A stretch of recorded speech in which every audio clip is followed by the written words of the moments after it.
Welcome to Safe Safe Running Podcast, where our goal and mission is to encourage, empower, and enable. This is a special series that we're going to kick off around coaching.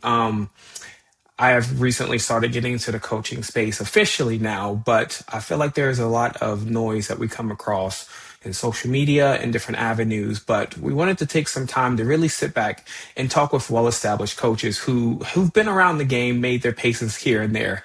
And I am truly pleased to have my first guest as part of this series is my personal coach, Travis. Travis, how are you doing, my friend? Great, Chris. It is a pleasure to be here, man. Thanks for having me. It's true. It's always a pleasure when we get to talk. I always love picking your brain and really just understanding the depth of knowledge that you have in terms of coaching and just being a pretty good person, give or take. No, really good person.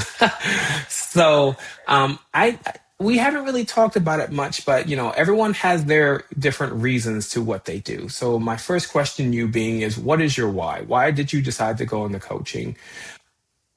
Well, before I answer that, Chris, let me say that you said you enjoy our conversations about the sport. And I always appreciate the questions you ask me, and you're Oh, uh, thank you. always excited to learn. And so this is fun to be a part of with you. For me, my why starts with I love the sport. Our bodies moving through space, through nature. There's nothing better. I love how our sport rewards us for consistent, Hmm. disciplined work. We will get better. We don't always know when that result will show up in a race, but inevitably it will.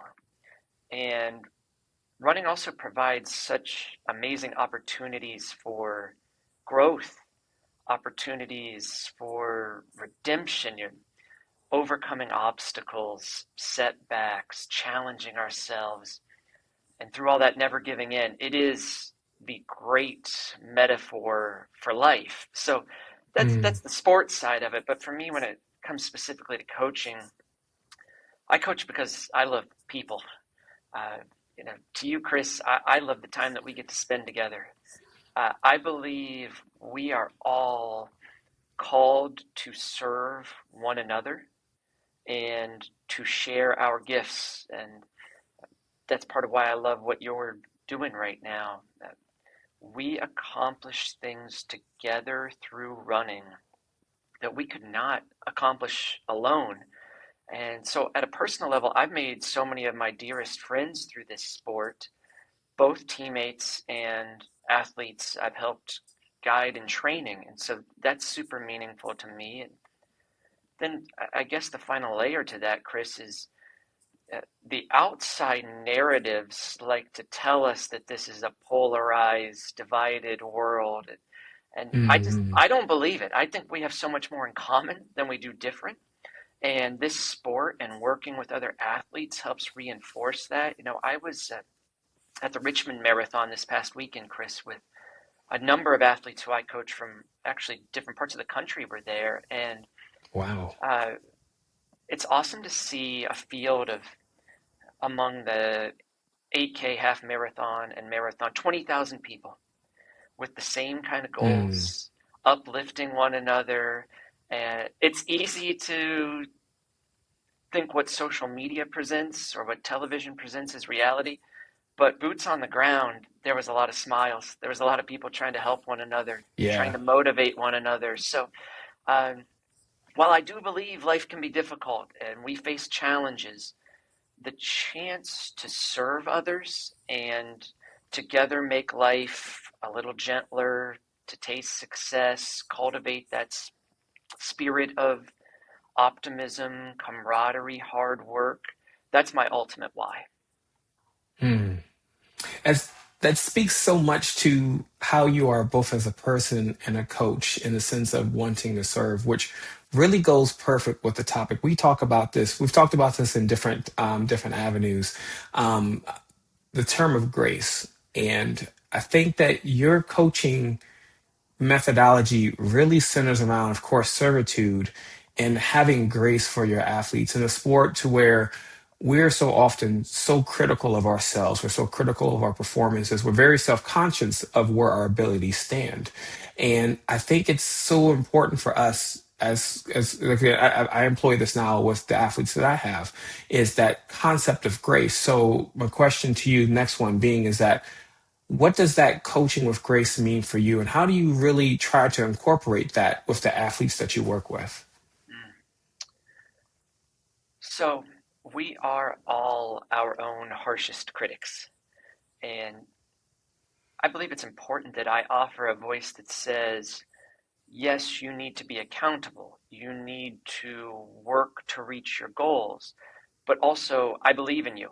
I'll encourage Mm, you. And very significantly, I understand that life happens. We get sick. We have work stress. We have relationship issues. That's a big one that often people don't even recognize.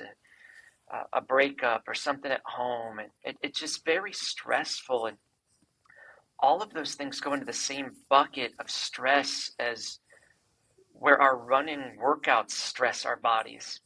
And so mm, I need to offer you and other athletes the grace not to press so hard, recognizing those other things add up, not overdoing it. And also significantly, grace of recognizing we're all doing this for fun. We're not professional athletes. Even the best yeah. folks that I work with, a bad result isn't the end of the world. It is only a failure if we respond without learning, getting back up, and improving. And I have to do that as a coach as well, right? So I'm constantly trying to learn and grow and get better. And while I appreciate you saying that you believe this is an area that I'm strong in, if I'm not trying to get better at this, then I'm failing everyone because we're Mm. constantly presented with more opportunities to show some wisdom, some patience, and ultimately some grace that will make ourselves better coaches and hopefully our runners better runners as a result. Yeah, that there's two words that really latched on from what you said. Response really sat home because we've been running at this point now for a long time, and I've always it's not a matter of how, life happens, circumstances always come and go, but it's our response that makes the difference. And I think that that's so important for us as both coaches and athletes to remember.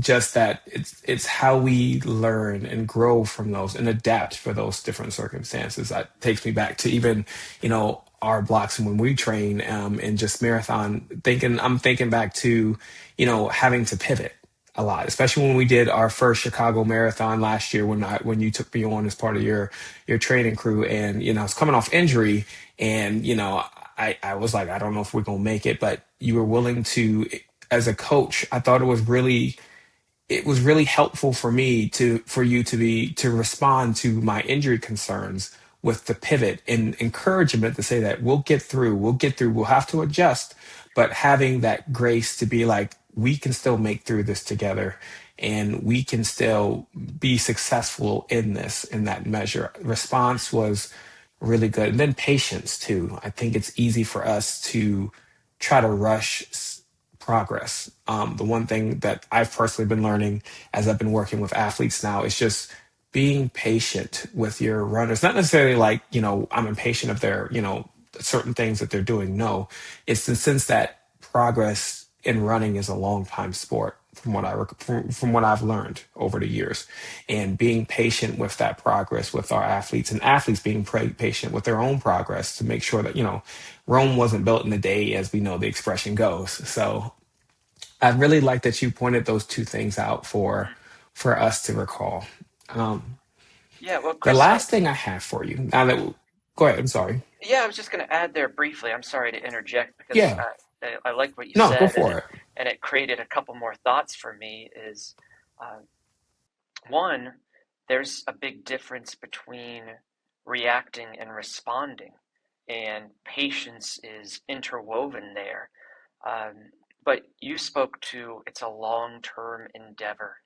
We have to be focus not on the now, but what's happening down the road. And that, again, is the metaphor for life. The best things in life take time, they take work, they take commitment.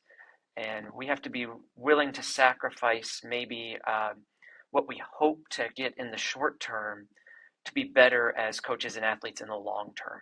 We have to set aside immediate hopes and goals often in running and realize that it's a long-term proposition to reach those heights. It might take weeks, months, or more likely years to be at our best. So there is a bit of sacrifice that goes into it, and patience is Mm. interwoven in all that we do in running. That's very true. And if anyone knows about patience, I think it's us at this point in time. As many marathons and races we've accomplished at this point in time, which is great. Yeah. So, my last question to you to kind of put a bow on it is, we have a lot of people, those who may be watching as well, who may be looking into you actually said it best earlier today when you referred about how many people we can really be servants to in servitude. I'm a firm believer that we all have an audience that we speak to. Everyone has a different reach to somebody. So even if it's from a coaching perspective or for someone who's wishing to pass advice on from their race experience to others, what would be one suggestion that you would provide to them as they would go out and maybe step into that venture of coaching? Sure. I've coached athletes at all skill levels, Chris, and at this point it's largely marathoners, so I'll speak to that audience first. Hmm. And those come from people from the tip of the spear, Olympic trials marathoners, down to first time marathoners, more novice. But in working with those folks, for any coach, I think my best advice in that space would be to simplify. Find what works for your athletes. Find what suits your skill set and ability to communicate to an athlete. And don't get creative or complicated simply for the sake of being creative or complicated. We can and should be aware of the principles that work for others. But if we can't appropriately communicate those and scale those to our athletes, then we're failing the athlete. Simplify, get back to the basics, and allow that to guide you as a coach. I love that. I love the idea of not making things complicated. I found that's the one thing that I've always had to take a step back for when working through plans is simplify. I love that you brought that out. I think that's really important, especially for those of us who may have ventured into making their own plans, whether it be for themselves or others. The concept of understanding what the top athletes are performing, but then simplifying it and making it quantifiable for all at that point. Not everything matches apples to oranges for every athlete. And the strength aspect, I think it's good sometimes for people to try to be jack of all trades, but I think there is merit in really honing in on where you're strong at. And I like that. I think those are really wise words to go by. So, Travis, it's always a pleasure speaking with you. You know, I love picking your brain about any and everything, but it's truly an honor to always speak with you in different coaching aspects. For those who are watching, Seconds Flat podcast is a podcast that he hosts. I listen to it religiously. I think that if you are really looking to learn more about running, from a very practical to where it gets to practical to the nitty gritty if it needs to, but it's very easy to digest and learn. Seconds Flat is on Spotify, Apple Music, all your standard podcast streams. I would highly encourage you to listen to it. There are so many episodes and so much depth and knowledge that all people, no matter as Travis mentioned earlier, it's scalable. No matter where your fitness is at, you can get something from it. And again, Travis, I truly appreciate and admire what you do for our run community, for all the athletes that you coach, and all the athletes that you really inspire and encourage, whether it be at track workouts or Columbus running events. We appreciate you, and we hope to be as great as coaches as you are. Well, thank you for the very kind words, Chris, and thanks for sharing the time. It was a lot of fun. Appreciate you.